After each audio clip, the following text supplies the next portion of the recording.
Halo semuanya, selamat datang di channel Gang 05. Seperti biasanya, Gang 05 akan menceritakan alur cerita film India, dan film yang akan dibahas kali ini adalah film komedi romantis dan crime. Film ini berjudul Kanum Kanum Kolaya Dital, atau dalam bahasa Indonesia yang berarti mencuri-curi pandang, kalau nggak salah. Menceritakan kisah cinta Sid, Kalis, Madu, dan Shreya. Mereka berempat yang ingin bersama tentunya harus mendapatkan banyak uang untuk bahagia, karena cinta saja tidak cukup.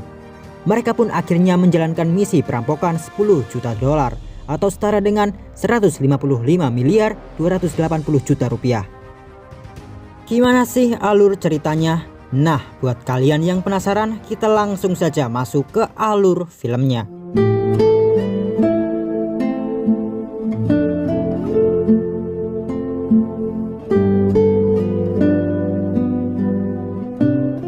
Diawali dengan dua sahabat karib yang tinggal bersama di sebuah apartemen. Mereka bernama Siddharth yang biasa dipanggil Sid, dan yang satunya lagi bernama Kalis yang biasa dipanggil Kalis. Sid adalah seorang programmer aplikasi, sedangkan Kalis adalah programmer animasi. Mereka kerja bersama, tinggal di tempat yang sama, menggunakan mobil yang sama, tapi mereka bukan saudara kembar. Mereka hanya bersahabat. Selama 2 bulan terakhir, Sid menyukai seorang wanita yang tinggal di lingkungannya. Akan tetapi Sid masih belum tahu nama wanita tersebut. Sid hanya selalu memperhatikan namun tak pernah mengajak wanita itu berbicara. Suatu ketika, Sid melihat skuter wanita yang ia suka berada di depan minimarket.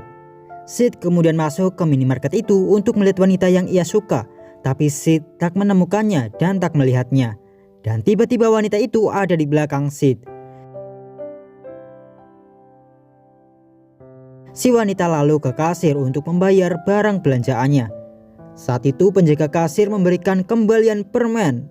Ternyata budaya ini bukan hanya ada di Indonesia, tapi juga ada di India. Dan entah kebetulan atau memang mereka menyindir Indonesia, permen yang digunakan adalah permen produk asli Indonesia. Wanita itu tak mau diberi kembalian permen, ia ingin kembalian uang. Dan akhirnya penjaga kasir itu pun memberikan uang kembalian dengan benar. Siddharth yang melihat di belakang hanya tersenyum dan kagum pada wanita itu. Di rumah, Sid menceritakan pada Kalis tentang wanita yang ia suka. Tetapi Kalis menyarankan agar Sid lupakan saja perempuan itu, karena dia pasti sudah punya pacar. Lagi pula Sid tak pernah berani mengajaknya berbicara dan mengungkapkan perasaannya. Di malam itu Sid meyakinkan dirinya untuk mengatakan perasaannya bila bertemu lagi dengan wanita pujaannya. Pada keesokan harinya, Sid dan Kalis sedang mengemudi. Tiba-tiba ada motor yang lewat. Beruntungnya Kalis yang menyetir sigap menghentikan mobilnya.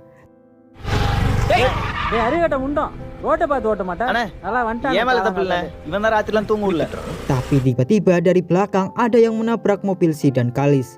Dan dia adalah wanita yang disukai oleh Sid. Karena menabrak mobil Sid, skuter wanita itu rusak dan harus diperbaiki, sedangkan ia harus pergi ke sebuah tempat. Sid memanfaatkan situasi untuk mendekati wanita tersebut. Sid menawarkan tumpangan, sedangkan Kalis akan mengurus skuter wanita itu. Sebagai teman dekat, Kalis mengerti dan ia mau membantu Sid. Akhirnya Sid mengantar wanita itu ke sebuah tempat. Setelah sampai, wanita itu berterima kasih karena Sid sudah mengantarnya. Sid bilang agar wanita itu selesaikan pekerjaannya dan setelah selesai skuternya akan ada di sana. Si wanita pujaan Sid bilang tak perlu repot-repot, ia akan mengambilnya sendiri. Sid hanya tertawa dan berkata bukan ia yang akan membawa skuternya. Di jalan, Kalis membawa skuter merah itu dan ia malu karenanya. Di lampu merah, Kalis bertemu dengan seorang wanita yang membawa moge dan Kalis tertarik pada wanita tersebut. Belum sempat berkenalan, lampu keburu hijau. Hello, ama basically I'm a biker. Ini kita ada silliana வண்டியில வந்திருக்கேன். மிச்சபடி Harley Davidson, Ducati, KTM. Skuter itu diantar ke tempat Sid dan waktu itu si wanita pujaan Sid berterima kasih. Sid kemudian memperkenalkan dirinya dan wanita itu juga mengatakan namanya dan nama wanita itu adalah Mira. Tanpa basa-basi Sid bilang ia mencintai Mira. Mira terkejut karena ia merasa baru bertemu dengan Sid. Sid pun mengatakan ia sudah lama memperhatikan Mira dan ia merasa jatuh cinta pada Mira. Ia tak tahu alasannya, namun Sid merasa senang saat bersama Mira. I know, it's not like me. Sid lalu meminta Mira untuk memberi jawaban dan keputusannya apakah ia mau memberi Sid kesempatan. Sid bilang ia akan menunggu telepon dari Mira. Mira bisa menelpon Sid kapanpun. Di malam hari Sid tengah memainkan laptopnya. Kalis yang melihatnya bertanya, mengapa Sid terlihat begitu tenang, apakah ia tak tegang? Bukankah Sid baru menyatakan perasaannya pada Mira? Lalu ia juga sedang menunggu telepon dari Mira, tapi mengapa ia terlihat tenang dan seperti tak peduli? Sid kemudian menjawab, itu bukan hal yang sulit. Ia melihat Mira, menyukainya dan sudah mengungkapkan perasaannya. Jika Mira memiliki perasaan yang sama, ia akan menelpon. Jika tidak, ya sudah. Jangan terobsesi dengan membuang waktu, ucap Sid. Telepon berdering dan Kalis bilang jika Mira menelpon. Sid langsung buru-buru mengangkatnya dan ia berbicara dengan Mira. Sid terlihat senang dan bahagia. Kalis kebingungan mengapa temannya bersikap aneh setelah teleponan dengan Mira. Ternyata tadi Mira menelpon Sid untuk mengajaknya ketemuan. Dan akhirnya pada keesokan harinya Sid mengajak Kalis untuk bertemu dengan Mira. Saat itu Mira juga membawa temannya dan teman Mira adalah wanita yang pernah bertemu Kalis di lampu merah. Kalis sangat senang karena kembali bertemu dengan wanita itu. Mira memperkenalkan temannya dan nama wanita itu adalah Shreya. Kalis bilang agar Sid dan Mira pergi ke dalam sedangkan ia dan teman Mira yakni Shreya akan menunggu di luar. Sid akhirnya pergi bersama Mira. Kalis langsung mendekati Shreya dan meminta nomornya. Akan tetapi Shreya terlihat tak tertarik dan bertanya untuk apa. Kalis tertawa dan bilang untuk dibuang ke laut. Tentu saja untuk ngobrol, kata Kalis. எதுக்கு? சேவ் பண்ணி டெலீட் பண்ண. பேசதாங்க, நம்பர் கொடுங்க. சாரி, நான் பசங்க கிட்ட எல்லாம் பேசுறேன். Shreya menolak dan ia bilang ia tak suka ditelepon oleh laki-laki. Kalis lalu bertanya bukankah Mira adalah temannya Shreya. Kalis yakin jika Mira dan Sid akan jadian dan setelahnya Mira tak akan punya waktu dengan Shreya. Dia akan membutuhkan teman dan Kalis mau menemani Shreya. Shreya bilang jika Mira datang untuk memberi jawaban, jadi jangan berharap lebih. Kalis lalu mengajak Shreya taruhan. Bila Sid dan Mira jadian, Shreya harus memberikan nomornya pada Sid. Shreya mengiyakan. Dan datanglah Sid bersama Mira. Mereka terlihat senang dan bahagia. Ternyata Mira menerima Sid dan kini mereka berdua jadian. Semuanya berjalan dengan lancar. Sid dan Mira sering jalan sebagai sepasang kekasih, sedangkan Kalis terus mendekati Shreya. Malam itu Sid dan Kalis baru saja jalan dan mengantar Mira bersama Shreya ke kontrakan. Sid lalu mengisi bensin mobilnya, akan tetapi saat mau membayar, saldo milik Sid sudah habis. Beruntungnya Sid memiliki kartu yang lain dan ia bisa membayar bensinnya. Saat itu Sid mengajak Kalis untuk kembali bekerja karena simpanan mereka mulai menipis. Mereka berdua lalu memesan laptop secara online dengan jumlah yang banyak. Laptop-laptop itu lalu dibongkar oleh Sid dan Kalis. Mereka mengambil komponen di laptop yang baru dan menukarnya dengan komponen bekas murahan. Komponen baru dari laptop-laptop itu mereka jual dan mereka mendapat banyak uang dari hal itu. Sedangkan laptop baru yang sebelumnya mereka pesan lewat online dikembalikan dengan alasan warna tidak sesuai dan masalah-masalah yang lainnya. Uang mereka pun kembali. Begitulah cara Sid dan Kalis mendapatkan banyak uang. Mereka adalah penipu dan pencuri dengan kedok programmer. Mereka tentu hati-hati saat melakukan pekerjaannya. Mereka menggunakan KTP palsu untuk registrasi nomor dan menggunakan tempat random untuk memesan barang dari online. Jadi Sid dan Kalis tak pernah ketahuan. Laptop yang dikembalikan oleh Sid kembali dijual oleh seller dan yang membelinya adalah seorang polisi bernama Pratap. Pak Pratap membelikan laptop baru itu untuk putrinya, tapi baru dipakai beberapa hari laptop itu meledak dan terbakar. Beruntungnya putri Pak Pratap sedang tidak memainkan laptopnya. Namun tetap saja Pak Pratap kesal dan marah. Ia lantas menyelidiki hal tersebut. Ia diberitahu oleh ahli IT jika laptop yang terbakar menggunakan komponen yang sudah lama dan usang. Karena panas yang berlebihan membuat laptop meledak dan terbakar. Namun Pak Pratap bilang ia baru membelinya beberapa hari yang lalu. Pak Pratap kemudian pergi ke tempat seller dan menanyakan bagaimana laptop yang ia beli itu bisa meledak dan terbakar.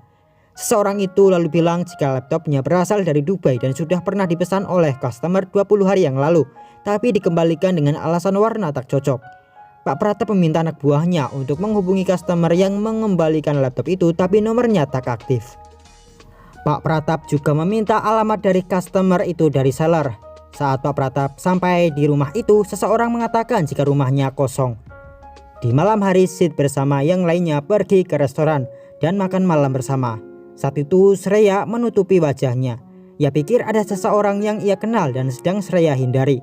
Kalis yang melihatnya kemudian berkata jika mereka nongkrong bersama tapi Shreya tak mau menceritakan masalahnya. Shreya pun akhirnya menceritakan masalahnya. Ia bilang jika ayahnya adalah seorang pemabuk. Suatu hari ayahnya menjadikan Shreya sebagai taruhannya dan ayahnya kalah. Seseorang yang menang taruhan dari ayah Shreya menginginkan Shreya untuk menjadi istrinya. Shreya tak mau dan ia melarikan diri. Tapi kini ia tak perlu khawatir karena ia akan pergi ke tempat yang jauh. Ia diterima bekerja di sebuah hotel W di Maladewa. Kalis yang mendengarnya terkejut sekaligus kecewa karena wanita yang sedang ia dekati malah akan pergi ke tempat yang jauh. Itu artinya Kalis tak akan bisa lagi dekat-dekat dengan Shreya. Shreya juga bilang jika ia akan pergi dalam 2 minggu dan saat ini ia sedang menunggu visa. Tiba-tiba Kalis meminta Sid untuk meneleponnya. Telepon Kalis pun berdering dan nada deringnya sudah diganti oleh Kalis dengan lagu galau.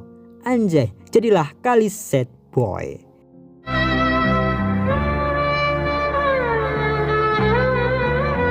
Sid yang melihat temannya sedih dan galau meminta Shreya untuk tidak pergi ke Maladewa. Sid bilang jika mereka bisa membuka restoran sendiri untuk Shreya dan mereka juga bisa membuat salon kecantikan untuk Mira. Sid yakin jika mereka bisa melakukan hal itu, bakat Mira dan Shreya bisa menjalankan bisnis yang akan mereka lakukan, sementara modalnya biar Sid dan Kalis yang mengurusnya.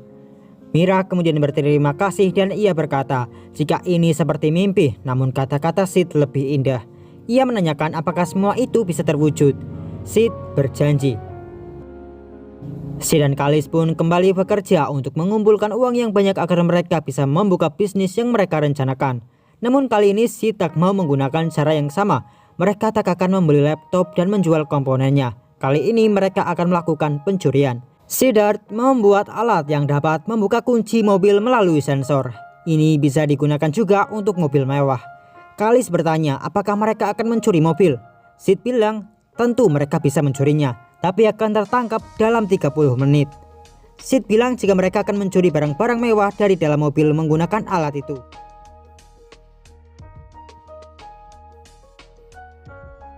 Mereka berdua pun memulai rencana mereka. Mereka masuk ke setiap mobil mewah yang mereka temukan.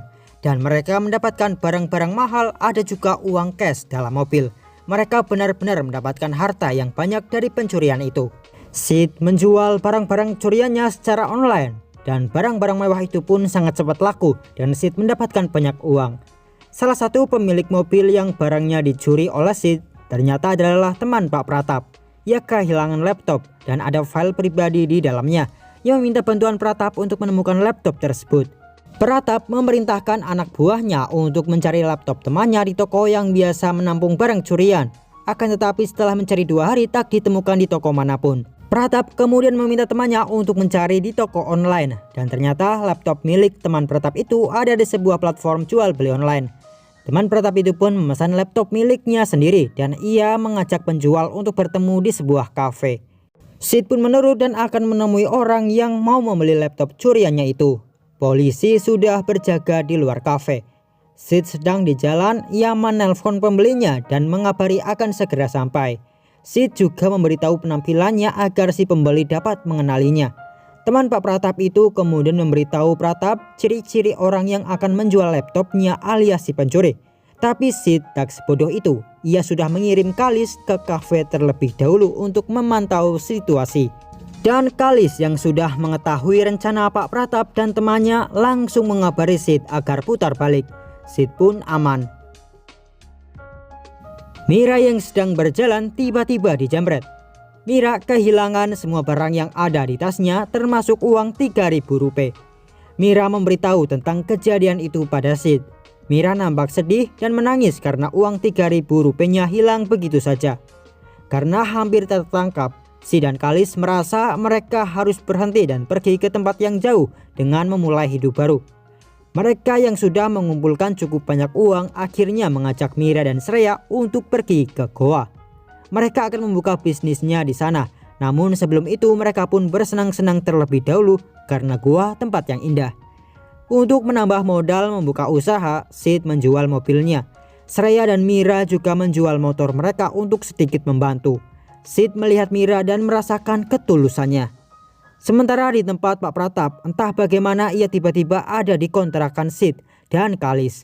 Namun Sid dan Kalis yang sudah ada di gua tak dapat ditemukan oleh Pratap. Pratap kemudian meminta nomor dari Sid kepada pemilik kontrakan yang disewa oleh Sid. Dan dengan itu Pak Pratap pun berhasil melacak lokasi Sid yang ada di gua. Ia dan anak buahnya langsung menuju ke gua untuk melakukan penangkapan. Pratap dan anak buahnya pergi ke penginapan Sid dan Kalis. Mereka langsung menyergap penginapan itu dan terdapat Sid dan Kalis yang sedang tertidur. Namun Pak Pratap kecewa karena tersangka kembali berhasil kabur. Ternyata yang sedang diburu oleh Pratap adalah dua penipu wanita. Ternyata Mira dan Shraya adalah seorang penipu dan mereka membawa kabur semua uang Sid dan Kalis.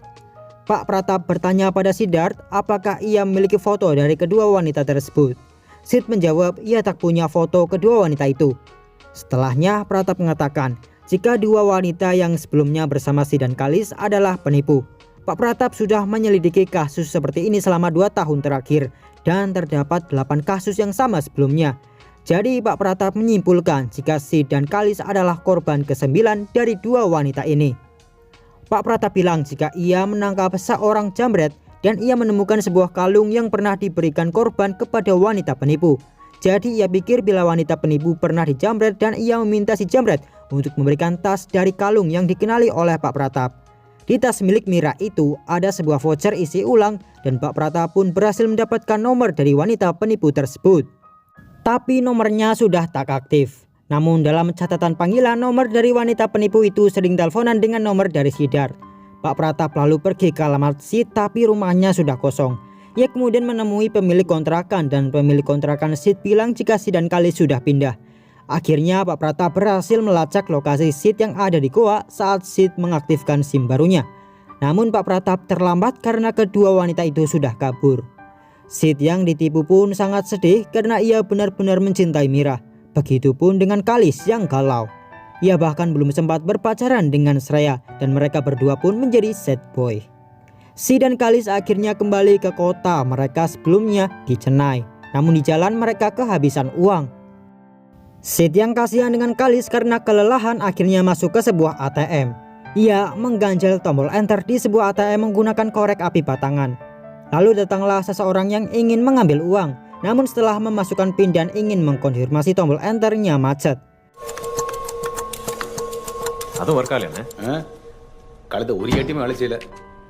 Seorang itu pun pergi. Sid lalu membuang ganjalnya dan menekan tombol enter tersebut. Ia pun mendapatkan uang yang cukup banyak. Sehingga mereka berhasil kembali ke Chennai dan sudah berada di rumah kontrakan mereka sebelumnya. Sid dan Kalis tak terima karena ditipu oleh Mira dan Shraya. Karena apa? Ya karena mereka berdua juga seorang penipu.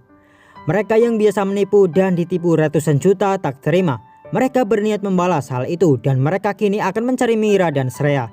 Karena sama-sama penipu, Sid dan Kalis hafal apa yang harus dilakukan penipu setelah melakukan aksinya.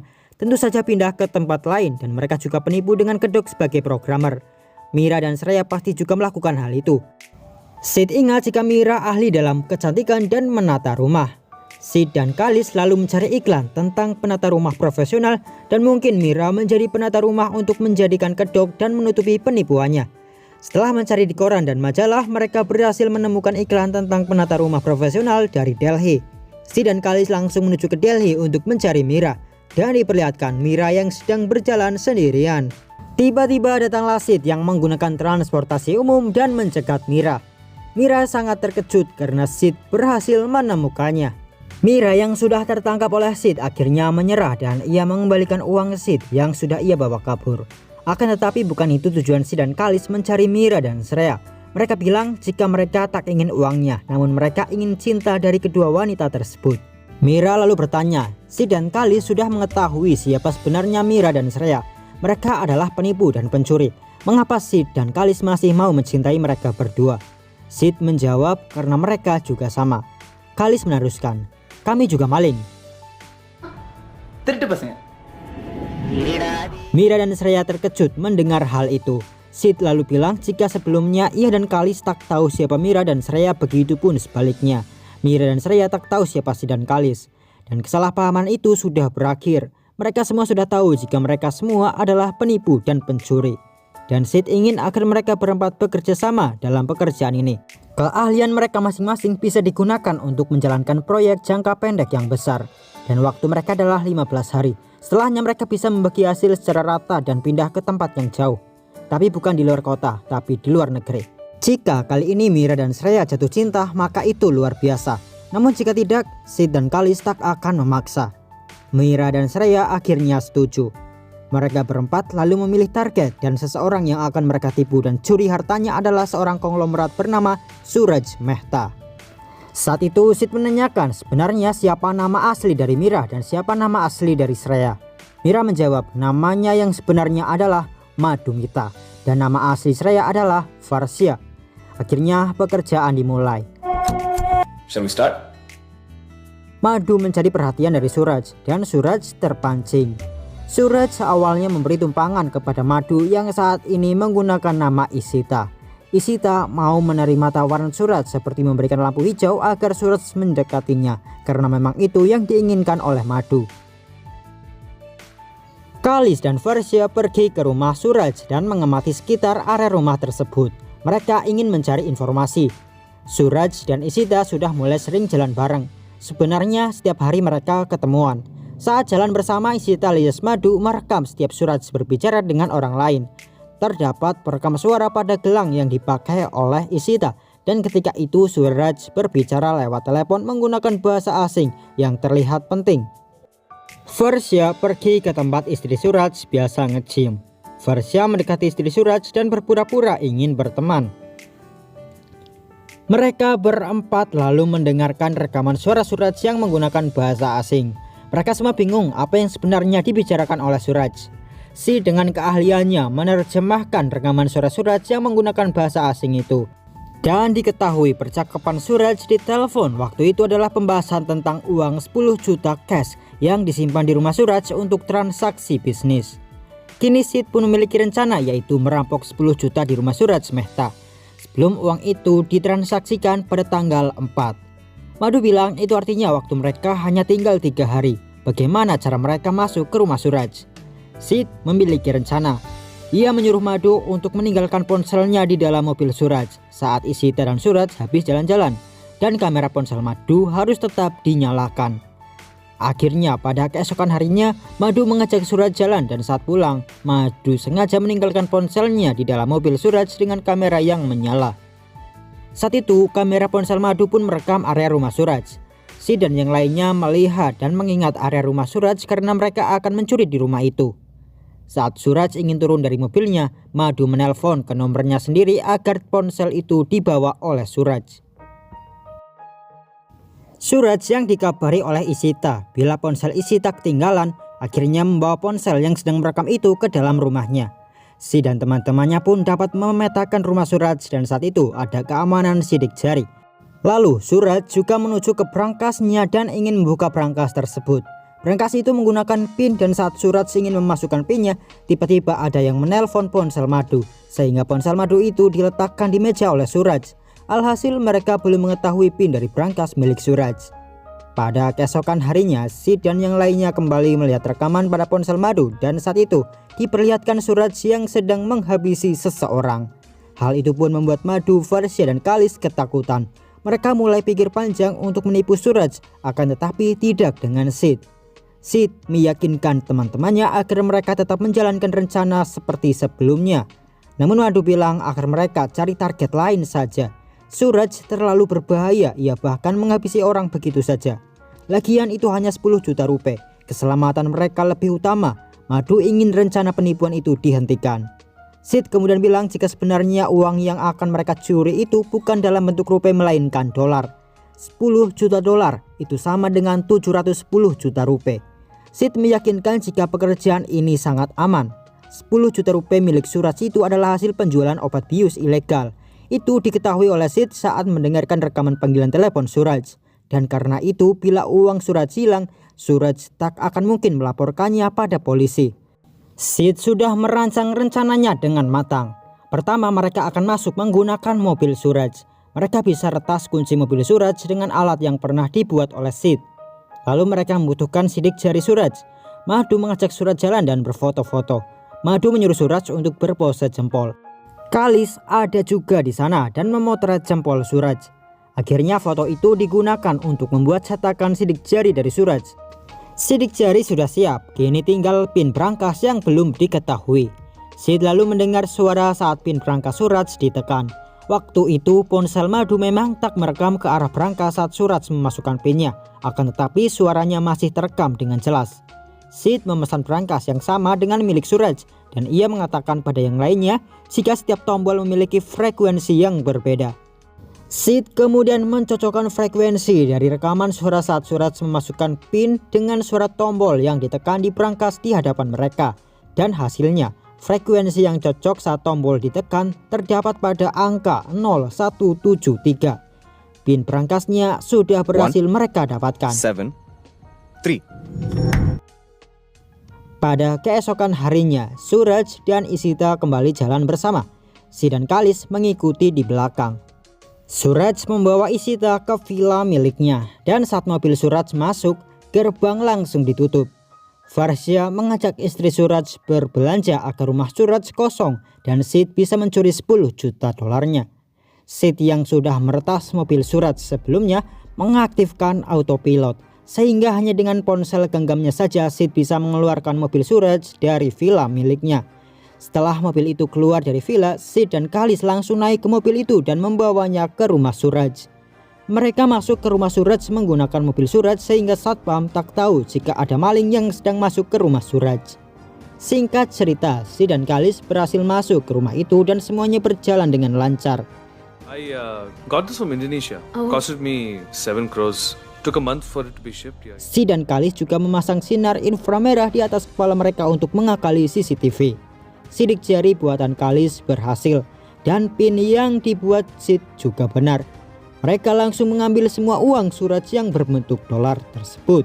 Dan setelah menggasak semua uang itu, Sid dan Khalis mengabari Madhu dan Farsya untuk berhenti karena mereka telah berhasil mendapatkan uangnya. Farsya yang sedang belanja dengan istri Suraj langsung pergi begitu saja. Sedangkan di villa Suraj, Madhu sudah mulai ketakutan karena Suraj yang sudah mulai bertindak. Madhu tiba-tiba mimisan dan pingsan. Sid sudah sampai di depan villa Suraj dan ia bersama Khalis keluar dari mobil itu dengan membawa uang 10 jutanya. Mobil itu dimasukkan oleh Khalis menggunakan autopilot. Mobil Suraj itu pun terparkir persis di tempat sebelumnya. Suraj yang panik karena Madhu mimisan dan tak sadarkan diri langsung membawanya pergi ke rumah sakit. Suraj langsung mencari dokter untuk segera memeriksa Ishita. Namun saat Suraj kembali ke mobil untuk membawa Ishita masuk ke rumah sakit, Ishita telah hilang. Suraj kebingungan, ia masih belum tahu apa yang sebenarnya terjadi. Ternyata Ishita baik-baik saja dan mimisan itu hanya dibuat-buat. Semuanya sudah direncanakan dan kini mereka berempat akan langsung kabur ke luar negeri. Sid sudah membuat rencana kaburnya. Mereka akan pergi menggunakan sepeda motor dan akan pergi ke Thailand. Namun saat mereka baru keluar dari parkiran terdapat sebuah razia. Dan yang melakukan razia itu adalah Pak Pratap. Sid lalu mengubah sedikit rencananya. Ia menyuruh Madhu dan Farsya untuk pergi terlebih dahulu ke Ghaziabad. Ia menyuruh Madhu dan Farsya menunggu di sana. Sid dan Khalis akan mengalihkan perhatian dari Pak Pratap terlebih dahulu. Saat itu Madhu bilang ia takut. Sid pun menenangkan Madhu agar tak perlu khawatir ada Sid di sana. Sid dan Madhu berpelukan. Sid dan Khalis akan pergi, tapi tiba-tiba Farsya memeluk Khalis. Khalis pun sangat senang sepertinya ia berhasil mendapatkan wanita pujaannya. Sid dan Khalis menemui Pak Pratap dan mereka mengatakan jika mereka baru melihat kedua gadis yang menipu mereka sebelumnya. Sid bilang jika kedua gadis itu baru pergi dengan mobil putih. Pak Pratap langsung mengejar mobil yang diberitahu oleh Sid. Sid dan Khalis yang ikut bersama Pak Pratap mengarang jika mobil para wanita penipu itu pergi ke bandara. Saat sampai di bandara, Sid juga berpura-pura melihat wanita yang menipunya sedang check-in. Pak Pratap langsung menerobos masuk ke bandara itu, sedangkan Sid dan Khalis langsung kabur. Madhu dan Farsya menunggu Sid dan Khalis dengan khawatir. Akhirnya Sid menelpon Madhu. Madhu pun menanyakan apakah semua baik-baik saja. Sid menjawab semuanya terkendali. Madhu meminta Sid untuk datang secepatnya karena ia dan Farsya ketakutan. Sid bilang agar Madhu tetap tenang saja di sana dan jangan takut. 2 menit lagi polisi akan segera datang, kata Sid. Madhu dan Farsya terkejut mendengar perkataan Sid. Madhu bilang agar Sid jangan bercanda. Sid kemudian berkata ia tak bercanda. Sederhana saja, Sebelumnya Madu dan Versia menipu Sid dan Khalis dan sekarang mereka membalasnya. Ego Sid dan Khalis tak bisa menerima karena dibohongi tentang cinta. Karena itu mereka membalas dan uang yang mereka dapatkan juga jauh lebih besar. Khalis juga bilang jika uangnya ada pada mereka, jadi jangan pikir uang 10 jutanya ada di motor.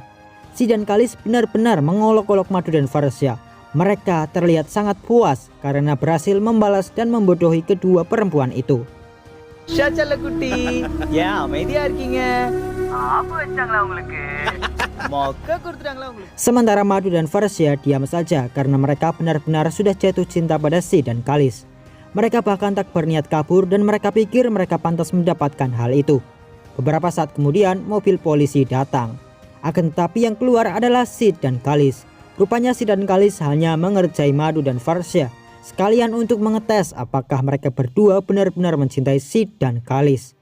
Karena Madu dan Versia tak kabur, Sid pun yakin jika kali ini kedua perempuan itu tak berbohong. Dan sebenarnya uang 10 jutanya juga ada di motor. Jika tadi Madu dan Versia membawa motornya, maka semua uang itu menjadi milik mereka berdua. Sid dan Khalis memutuskan jika mereka akan mengambil uangnya hanya jika mereka berhasil juga mendapatkan cinta Madu dan Versia. Akhirnya mereka berempat pergi bersama dengan sepeda motor itu. Mereka langsung menuju ke Thailand. Di Departemen Kepolisian, Pak Pratap dimarahi oleh atasannya karena banyaknya pelanggaran yang dilakukan olehnya. Pak Pratap pergi ke Delhi untuk menangkap kasus perjodohan. Ia melakukan razia di hotel tapi mengapa tiba-tiba pergi ke bandara dan melanggar keamanan di sana. Pratap membela diri dan bilang jika ia mengejar tersangka kasus penipuan. Atasan Pratap berkata itu hanya kasus penipuan, tapi mengapa Pratap sangat terobsesi dengan hal itu? Ternyata 2 tahun yang lalu, Madu pernah melakukan penipuan kepada Pak Pratap. Seperti biasa, Madu mendekati lelaki dan membawa kabur hartanya. Madu mendekati Pratap dengan nama Jesse dan membuat Pratap bertingkah konyol seperti orang yang sedang kasmaran. Bloody hell, you make me feel like I'm eating you. Not fair. Never mind. Forget that, okay? Sid dan yang lainnya melakukan perjalanan bersama rombongan Moge. Sehingga saat ada razia mereka langsung pergi saja dan aman-aman saja. Mereka berempat sudah berada di perbatasan Thailand dan berkemah di sebuah tempat. Kini mereka sedang menunggu visa sebelum masuk ke Thailand. Sid lalu menunjukkan tato dengan nama Madhumita kepada Madu. Tapi bukannya senang, Madu malah terlihat aneh dan seperti merasa bersalah. Madu bilang sebenarnya nama aslinya bukan Madu. Ia meminta maaf dan sebenarnya ia baru mau mengatakannya. Namun Sid langsung tertawa dan menghapus tatonya. Ternyata itu hanya tato mainan. Dan Sid bilang ia terlalu mengenal Madu. Setelahnya mereka bercanda dan setelah itu film pun berakhir. Baiklah teman, itu saja di video kita kali ini. Kita ketemu lagi di video berikutnya dan seperti biasa, terima kasih untuk menonton. Adios amigos. See you next time buddy.